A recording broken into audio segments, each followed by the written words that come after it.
Good morning to all of you. मैं Sadhna Singh DIET Narwal Kanpur Nagar से इस वीडियो लेक्चर में आप सभी का स्वागत करती हूँ। जैसा कि आप देख रहे हैं, आज के टॉपिक है मोटिवेशन टेक्निक। आज हम उन प्रमुख टेक्निक्स के बारे में जानेंगे जिनका यूज़ करके बालकों को मोटिवेट किया जाता है। तो ये जो वीडियो है उन सारे लोगों के लिए इम्पॉर्टेंट है, चाहे वो स्टूडेंट हो या टीचर, जो एजुकेशन के फील्ड से जुड़े हुए हैं। तो वीडियो को स्टार्ट करते हैं। वीडियो स्टार्ट करने से पहले, टेक्निक्स को जानने से पहले हम ये जानते हैं कि मोटिवेशन क्या होती है। आप देखते होंगे कि आज के समय में हम कोई भी काम जिस तरह से शुरू करते हैं, जिस प्रॉपरली हाईली मोटिवेट होकर हम काम को शुरू तो कर देते हैं, बट वो जो मोटिवेशन का लेवल है वो कुछ दिन बाद धीरे धीरे डिक्रीज़ होने लगता है। हम उसको मेंटेन नहीं कर पाते हैं और ये बहुत प्रॉब्लमेटिक सिचुएशन बन जाती है आगे। फिर हम बीच में काम को छोड़ के चले जाते हैं। इसलिए मोटिवेशन टेक्निक्स की बहुत ज़रूरत है प्रेजेंट सिनेरियो में। स्टूडेंट के ऊपर अप्लाई करना इसको बहुत ही ज़रूरी है ताकि वो अपनी लर्निंग टेंडेंसी को बढ़ा सकें और प्रॉपरली जो हमारे क्लासेस में उनको टीच कराया जा रहा है, जो शिक्षण दिया जाता है, उसको वो फॉलो कर सकें। मेल्टन ने भी साफ साफ अपने शब्दों में कहा था कि अभिप्रेरणा दी जाएगी तो जो अधिगम होगा यानी लर्निंग जो होगी वो सर्वोत्तम होगी। यानी जब व्यक्ति मोटिवेट होता है तो उसका जो लर्निंग की टेंडेंसी होती है वो बेस्ट होती है। इसीलिए मनोविज्ञान की भाषा में कहा गया है कि किसी कार्य का करना, ना करना, सीखना, ना सीखना, ये सब अभिप्रेरणा पे ही डिपेंड करता है। शिक्षा प्रक्रिया को सुचारू रूप से चलाने के लिए और बालक को ज्ञान प्राप्त कराने के लिए मोटिवेशन बहुत ही ज़रूरी है। इसीलिए जो शिक्षण संस्थाएं होती हैं या कक्षा शिक्षण की बात करें, वहाँ पे प्रेरणा को अत्यंत महत्वपूर्ण माना गया है। मर्सेल के शब्दों में motivation determines how well people learn and how long they keep on learning. अर्थात प्रेरणा यह निश्चय करती है कि व्यक्ति कितनी अच्छी प्रकार से सीखता है और जो ये इसकी सीखने की प्रोसेस है कितनी देर तक बनी रहती है। तो इससे स्पष्ट है कि हमको भी ये टेक्निक्स के बारे में जानना चाहिए जिनसे हम बच्चों के अंदर मोटिवेशन को डेवलप कर सकते हैं। तो लेट्स सी वो कौन कौन सी टेक्निक है। वैसे तो बहुत सी टेक्निक है, बट हम कुछ इम्पॉर्टेंट टेक्निक्स की यहाँ पे चर्चा करेंगे। तो पहली टेक्निक है इंटरेस्ट। जैसा आप स्लाइड में देख रहे हैं, रुचि। इसका शाब्दिक अर्थ हम इसको पसंद से ले सकते हैं। इसका मेन एम ये होता है कि बच्चों की पाठ में रुचि उत्पन्न करना। बच्चों को जो हम शैक्षिक कार्यक्रम या शिक्षण हम प्रदान करना चाहते हैं उसमें बच्चों का पहले इंटरेस्ट जागृत करना चाहिए। जब उनके अंदर एक बार रुचि आ जाती है तो वो स्वयं वहाँ पे कॉन्सेंट्रेट होके, मतलब ध्यान लगा के वो सारे पाठ्यक्रम को सुनते हैं और सीखते हैं। तो रुचि की बात करें तो रुचि जो है ये हमारी पसंद से रिलेट होती है। जिस वस्तु में हमारी रुचि होती है वहाँ पे स्वतः हमारा ध्यान केंद्रित हो जाता है। हमें कोई एक्स्ट्रा एफर्ट नहीं करना पड़ता है। कंसंट्रेशन जो होता है वो हमारा बढ़ जाता है उस कार्य के प्रति जिस कार्य में हमारी रुचि होती है। क्रो एंड क्रो के शब्दों में रुचि एक प्रेरक शक्ति है जो हमें किसी व्यक्ति, वस्तु या क्रिया के प्रति ध्यान देने के लिए प्रेरित करती है। यदि किसी सब्जेक्ट में स्टूडेंट की रुचि अधिक होगी तो वो हाईली मोटिवेट होगा तो वो जो सीखने की उसकी टेंडेंसी है वो बहुत ही क्विक लर्निंग होगी, वो जल्दी से सीखेगा। यानी अधिक रुचि से अधिक अभिप्रेरणा और जो कार्य सीखने की प्रोसेस है वो शीघ्रता से होगा। अतः व्यक्ति को या स्टूडेंट को जिसको भी कुछ लर्न करना है, न्यू चीज़ों को सीखना है, उसके लिए पहले उसमें इंटरेस्ट जागृत करना बहुत ही ज़रूरी है। प्रेसी, रॉबिन्सन और हॉलरॉक के शब्दों में रुचि छात्रों का ध्यान आकर्षित करने का प्रथम उपाय है। जैसा कि मैंने आपको पहले ही बताया, उपाय यहाँ टेक्निक्स को बोला गया है कि रुचि वो पहली टेक्निक है जिससे स्टूडेंट को अपनी तरफ आकर्षित किया जा सकता है। चलिए नेक्स्ट टेक्निक की बात करते हैं। नेक्स्ट टेक्निक का नाम है सक्सेस एंड फेल्योर, सफलता और असफलता। नॉर्मली हर स्टूडेंट अपने टीचर्स के द्वारा मोटिवेट होते हैं कि आप इस कार्य को सफलतापूर्वक करिए, और स्टूडेंट भी नो डाउट उसको फॉलो अप करने की कोशिश करता है। बट सफलता के साथ साथ असफलता भी जो होती है वो कहीं ना कहीं हमें मोटिवेट करती है। तो सबसे पहले हम सफलता की बात कर लेते हैं। सफलता जो होता है वो स्टूडेंट के अंदर एक कॉन्फिडेंस लाता है, एक आत्मविश्वास आ जाता है। जब व्यक्ति सफल हो जाता है, बच्चा किसी कार्य में सफल होकर किसी पाठ को सीखता है, तो उसके अंदर आत्मविश्वास आता है और वो अपनी योग्यता को पहचानता है और उसके अकॉर्डिंग वो अपना गोल टारगेट करता है। प्रेरणा की सबसे विशेष बात ये होती है कि ये गोल ओरिएंटेड बिहेव करने के लिए मोटिवेट करता है। तो हमको सफलता से कहीं ना कहीं व्यक्ति या बालक गोल ओरिएंटेड बिहेव की ओर अग्रसित होता है। फेल्योर की बात करें तो जो ब्रिलियंट स्टूडेंट होते हैं, यानी कुशाग्र बुद्धि वाले छात्र होते हैं, उनको असफलता भी मोटिवेट करती है, और वो किसी कार्य में अगर असफल हो जाते हैं तो उस कार्य पे भी वो वर्क करते रहते हैं। उस कार्य को वो बीच में छोड़ते नहीं हैं, बल्कि उस पे तब तक कार्य करते हैं जब तक कि उन्हें सफलता नहीं मिल जाती है। इसीलिए असफलता को सफलता की कुंजी कहते हैं, और ये बहुत ही यूज़फुल टेक्निक है असफलता उन हाई आईक्यू स्टूडेंट के लिए। फ्रिट्सन के शब्दों में सीखने का सफल अनुभव अधिक सीखने की प्रेरणा देता है। अर्थात अगर हम कुछ सीख रहे हैं और सीखने के बाद हम सक्सेसफुली किसी कार्य को सीख लेते हैं, तो फिर हम सोचते हैं कि अब हम किसी नए काम को सीखते हैं। हमने इसको सीख लिया, अब हम नए काम भी सीख सकते हैं। वही इनकी डेफिनेशन है। नेक्स्ट टेक्निक की बात करते हैं, प्रतियोगिता, कंपटीशन। प्रत्येक विद्यालय में या प्रत्येक कक्षा की बात करें, सब में कंपटीशन की भावना हमको नॉर्मली दिख जाती है। हर एक स्टूडेंट को में अंक को लेकर कि हमारे मार्क्स अधिक आने चाहिए, आपस में कंपटीशन होता रहता है।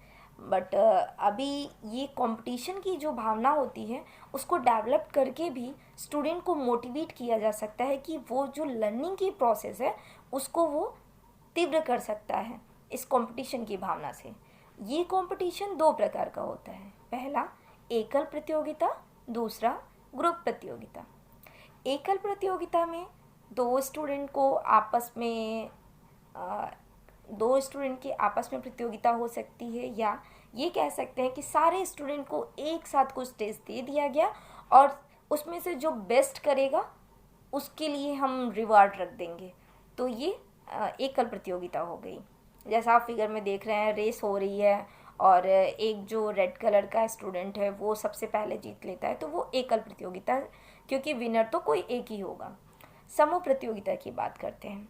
समूह प्रतियोगिता के लिए हम क्लास में दो ग्रुप डिवाइड कर दिए, एक बॉयज़ का ग्रुप, एक गर्ल्स का ग्रुप, और दोनों को सेम वर्क दिया और उसी पे हमने कंपटीशन करा दिया कि जो आज हम 10 क्वेश्चन दे रहे हैं आपको साइकोलॉजी रिलेटेड, सपोज दैट मैं आज आपको 10 क्वेश्चन दे रही हूँ साइकोलॉजी रिलेटेड। देखते हैं वो 10 क्वेश्चन में से 1 बाय 1 क्वेश्चंस कराएंगे, एक बार टीम ए से, बॉयज़ टीम से, फिर एक बार टीम बी, गर्ल्स टीम से, और देखते हैं कौन ज़्यादा से ज़्यादा सही आंसर देता है। रिसर्च के आधार पे ये देखा गया है कि प्रारंभिक स्तर पे जो प्रतियोगिताएं होती हैं उसमें व्यक्तिगत अभिप्रेरणा जो है वो सामूहिक अभिप्रेरणा से अधिक प्रभावशाली होती है। यानी जब हम एक साथ सबको एक वर्क दे दिया जाता है और किसी एक को विनर अनाउंस करना होता है, तो वहाँ पे हर एक पर्सन अपना बेस्ट देने के लिए एफर्ट करता है और ये ज़्यादा इफ़ेक्टिव होती है। इसी को यहाँ पे रिसर्च के माध्यम से बताया गया है। टीचर्स को ये चाहिए कि वो हमेशा स्वस्थ प्रतियोगिता कराएं जिसमें पार्शियलिटी ना हो, ताकि स्टूडेंट पार्टिसिपेट करके मोटिवेट हों और उनका विकास हो। साथ ही साथ हमारा जो विद्यालय का जो वातावरण है वो भी डेवलप्ड हो कि हाँ, हमारे स्कूल में इस तरह की प्रतियोगिता होती हैं जो हमें हमारा मनोबल बढ़ाती हैं। अकॉर्डिंग टू वेगन और डेडसन, शिक्षा शास्त्र का संपूर्ण इतिहास में प्रतियोगिता को प्रेरणा प्रदान करने के लिए प्रयोग किया गया है। चलिए अब नेक्स्ट टेक्निक की बात करते हैं हम। नेक्स्ट टेक्निक है ग्रुप वर्क यानी समूह कार्य। बालकों को सामूहिक कार्य में भाग लेने के लिए प्रोत्साहित करना, यही इसका मेन एम है। इसके लिए हम ये कर सकते हैं कि टीचर्स ऑडियो विजुअल एड्स का यूज़ करके, जैसे और भी अनेक जो भी उसको उपयुक्त साधन लगे उनका यूज़ करके एक स्टूडेंट के सामने ग्रुप में एक आदर्श प्रस्तुति करनी चाहिए। उस आदर्श प्रस्तुति का जितने स्टूडेंट रहेंगे वो सब उसका अनुकरण करेंगे, देखेंगे और सीखेंगे। ये बहुत ही यूज़फुल टेक्निक होती है कि आप देख के कोई चीज़ सीखते हो, अनुकरण करते हो। तो टीचर्स आदर्श प्रस्तुतिकरण करेंगे, स्टूडेंट उसको देखकर सीखेंगे। इससे क्या होगा, स्टूडेंट्स के अंदर भी सहयोग की भावना को बल मिलेगा, क्योंकि वो ग्रुप में काम कर रहे हैं एक साथ मिलके। जैसे आप यहाँ पिक्चर्स पे देख रहे हैं, किसी को एक प्रोजेक्ट उनको दे दिया गया, ग्रुप वाइज प्रोजेक्ट दिया गया है, तो 5-5 लोगों के ग्रुप बना दिए गए हैं। अब वो 5 लोग आपस में हेल्प करेंगे, एक दूसरे की सहयोग करेंगे, तभी उनका जो टीम वर्क है वो सक्सेसफुल हो पाएगा। तो सहयोग की भावना को विकसित करने के लिए टीम वर्क देना बहुत ही इम्पॉर्टेंट है और ये मोटिवेशन के लिए भी बहुत ज़रूरी है। चलिए नेक्स्ट टेक्निक की बात करते हैं हम। नेक्स्ट टेक्निक है प्रशंसा एवं निंदा, प्रेज एवं ब्लेम। ये बहुत ही महत्वपूर्ण साधन है। जैसा आप अभी फोटो में देख रहे हैं, स्टे इन लेन, कि आप लेन में बने रहें। दोनों प्रेज और ब्लेम दोनों के लिए लिखा गया है कि लेन में बने रहें, अर्थात इनका समन्वय बहुत ज़रूरी है। टीचर्स को इसे याद रखना होगा कि मुझे प्रशंसा और निंदा इन दोनों को एक बैलेंस रूप में, टीचर को इन दोनों को बैलेंस रूप में स्टूडेंट के ऊपर अप्लाई करना चाहिए। अगर इसे वो सुचारू रूप से, समन्वित रूप से स्टूडेंट पे लागू करता है तो जो रिजल्ट मिलते हैं स्टूडेंट से वो बहुत ही उत्तम परिणाम मिलते हैं। जैसे कि उन्हें जितनी ज़रूरत हो उतनी ही प्रशंसा करें और जितनी ज़रूरत हो उतना ही ब्लेम करना चाहिए स्टूडेंट को। ज़्यादा ब्लेम करने से क्या होता है, वो उनके अंदर निगेटिविटी भर जाती है और ज़्यादा प्रेज़ करने से भी उनका मोटिवेशन का लेवल जो होता है वो डाउन हो जाता है। तो चलिए पहले बात करते हैं प्रशंसा की। ये किस किस के लिए इफ़ेक्टिव है। ये जो हमारे औसत स्टूडेंट होते हैं या इन्फीरियर स्टूडेंट होते हैं, सामान्य और हीन स्टूडेंट, उनको प्रशंसा करने से उनके अंदर मोटिवेशन का जो डेवलपमेंट है वो हाई हो जाता है और वो लर्निंग करने के लिए रेडी हो जाते हैं और उनकी लर्निंग अच्छी होती है। गर्ल्स के लिए भी प्रशंसा बहुत ही अच्छा फैक्ट है। किसी भी गर्ल्स की आप तारीफ़ करें तो वो लर्निंग का प्रोसेस जो होता है उनका वो फास्ट हो जाता है। नेक्स्ट बात करते हैं हम ब्लेम की।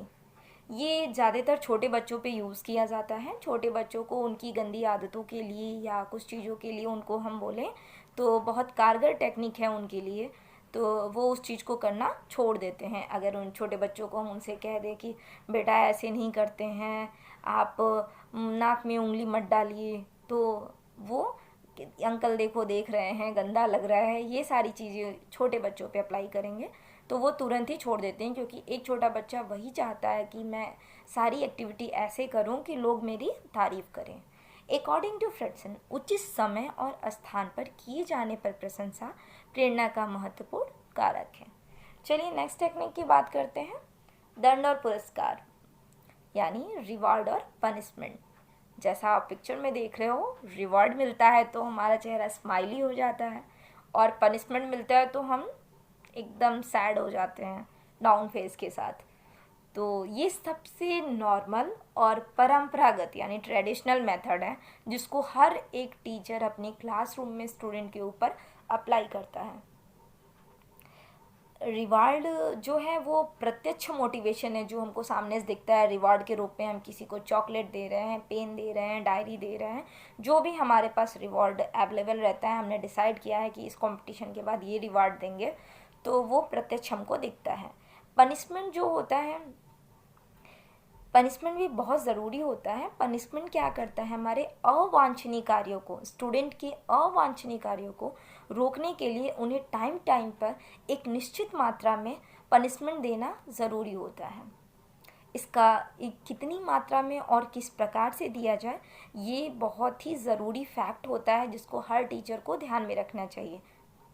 और रिवार्ड के फलस्वरूप जब भी हम किसी स्टूडेंट को रिवार्ड देते हैं तो स्टूडेंट जो होता है वो इनकरेज होता है, वो उत्साहित हो जाता है और वो अपना जो गोल होता है उसका अचीव करने के लिए वो मोर इफ़ेक्टिव रूप से एक्टिव हो जाता है। चलिए नेक्स्ट टेक्निक की बात करते हैं, नॉलेज ऑफ रिजल्ट यानी परिणाम का ज्ञान। जैसे हम किसी टॉपिक के बारे में आज स्टूडेंट को पढ़ाने वाले हैं, तो जो भी हमारा शैक्षिक विषय है उसको पढ़ाने से पहले हम पाठ्य विषय के परिणाम से बच्चों को परिचित करा देना चाहिए। अर्थात पाठ्य विषय क्लास में शुरू करने से पहले हमें बता देना चाहिए कि आज इस पाठ्य विषय को जानने के बाद या समझने और पढ़ने के बाद आपको इन इन चीज़ों के बारे में जानकारी मिलेगी जिसको आप अपनी लाइफ में अप्लाई कर सकोगे, आपके ज्ञान में ये वृद्धि होगी। और पाठ विषय से क्या क्या लाभ होगा वो चीज़ें हमको ज़रूर से डिस्क्राइब करनी चाहिए क्लासेस में। इससे दो मेन बेनिफिट होते हैं। पहला तो ये कि स्टूडेंट को ये जान के कि हाँ आज हम ये पाठ, मैम ने जैसे बताया है कि आज हम इस पाठ को पढ़ा रहे हैं, पढ़ाने के बाद हमको इस चीज़ के बारे में जानकारी मिलेगी, तो स्टूडेंट एक्टिव होकर वर्क करता है, उसका इंटरेस्ट आता है, वो एक्टिवली पार्टिसिपेट करता है क्लासेस में कि हाँ आज मैं पढ़ूंगा, मुझे ये चीज़ भी जानना है। और उसको रेनफोर्समेंट मिलता है यानी उसको पुनर्बलन मिलता है और उसको फीडबैक भी मिलता रहता है। वो क्लासेस ख़त्म होने के बाद वो अपने आप को कंपेयर कर सकता है कि जस्ट इससे पहले ये टॉपिक का ज्ञान मेरे पास नहीं था तो मेरी लाइफ कैसी थी और अभी के टाइम में मेरी लाइफ कैसी है, इन दोनों लाइफ के बीच में वो कंपैरिजन कर सकता है। और इससे क्या होगा, वो अपना गोल जो टारगेट करता है कि हाँ आज मैंने ये पार्ट पढ़ लिया यानी फर्स्ट नंबर पे मैंने ये गोल अचीव कर लिया, कल मैं ये सेकंड लेसन के बारे में पढ़ूंगा, फिर मैं थर्ड पढ़ूंगा, तो वो अपने गोल को भी 1 बाय 1 अचीव करने के लिए एक्टिवली एफर्ट करता है। नेक्स्ट टेक्निक की बात कर रहे हैं हम, ये एनवायरनमेंट ऑफ क्लासरूम। ये बहुत ही इम्पॉर्टेंट टेक्निक है जो कि हर स्कूल में हर कक्षा में होनी चाहिए। कक्षा का वातावरण कैसा हो, कक्षा का वातावरण ऐसा होना चाहिए कि स्टूडेंट वहाँ पे सीखने के लिए एकदम उत्सुक रहें, वो रेडी टू लर्न, और पूरा शांत माहौल होना चाहिए, पीसफुल। ऐसा ना हो कि आपको वहाँ पे कई बाहर के फैक्टर हैं जो स्टूडेंट को डिस्ट्रैक्ट कर रहे हैं, टीचर लेक्चर दे रहा है, स्टूडेंट का ध्यान कहीं और है, उनको क्लास में इंटरेस्ट नहीं है, तो ऐसा बिल्कुल ना हो। इसके लिए क्लासरूम को एप्रोप्रिएट बनाना चाहिए लर्निंग के अकॉर्डिंग। सपोज दैट आपको हिस्ट्री की क्लास लेनी है तो आप साइंस के क्लासरूम में हिस्ट्री की क्लास को नहीं ऑर्गेनाइज करा सकते हैं। आपको हिस्ट्री की क्लास लेनी है तो वहाँ पे आप मान लीजिए आप मुग़ल शासन पढ़ा रहे हैं तो वहाँ मुग़ल शासकों के पिक्चर्स, चार्ट पेपर पे उनके शासनकाल, ये सब चीज़ें मेंशन होनी चाहिए, ताकि या आप चार्ट खुद भी ले जाके दिखा सकते हैं, मॉडल दिखा सकते हैं स्टूडेंट को, जिससे उन्हें सब्जेक्ट में इंटरेस्ट आएगा, रुचि आएगी और फिर वो एक्टिवली लर्न करेंगे। और जैसे इसीलिए साइंस के जो प्रैक्टिकल होते हैं वो बाकायदे एक प्रैक्टिकल रूम होता है, वहाँ पे कराया जाता है ताकि बाहर के जो फैक्टर हैं वो स्टूडेंट को ज़्यादा इफेक्ट ना कर सकें। नॉर्मली दो तरह की मोटिवेशन के बारे में हमने पिछले लेक्चर्स में बात की थी, एक इंटरनल और एक एक्सटर्नल। तो इंटरनल मोटिवेशन जो होता है वो हमारी रुचि, अभिवृत्ति यानी इंटरेस्ट, एटीट्यूड, अटेंशन, इन सब चीज़ों से रिलेट करता है। बट एक्सटर्नल मोटिवेशन जो होता है वो हमारा बाहरी फैक्टर से रिलेट करता है, यानी वातावरण। ये बहुत ही इम्पॉर्टेंट है कि वातावरण कैसा होना चाहिए। इसीलिए बहुत सी साइंटिस्ट ने, या साइकोलॉजिस्ट की बात करें तो बहुत से साइकोलॉजिस्ट ने अपना ये व्यू दिया है कि इंटरनल और एक्सटर्नल दोनों ही मोटिवेशन का समन्वय होना चाहिए क्लासरूम में। बच्चे के अंदर इंटरेस्ट भी होना चाहिए और साथ में एप्रोप्रिएट एटमॉस्फेयर भी होना चाहिए, ताकि वो रेडी टू लर्न रहे और वो चीज़ों को आसानी से सीखें और समझें। आई होप आपको आज ये लेक्चर अच्छा लगा होगा। इसके अलावा भी बहुत सी टेक्निक है जिसके बारे में बहुत छोटी छोटी बातें हैं, जैसे खेल विधि, कि खेल विधि में हम बच्चों को खेलने से थोड़ा संतोष मिलता है तो उनको खेलने के लिए हम प्रेरित कर सकते हैं। बट जितने भी मेन टेक्निक्स थी मोटिवेशन के लिए वो सब मैंने इस वीडियो में डिस्कस किया है। आई होप आपको ये वीडियो पसंद आया होगा। Okay, thank you for listening.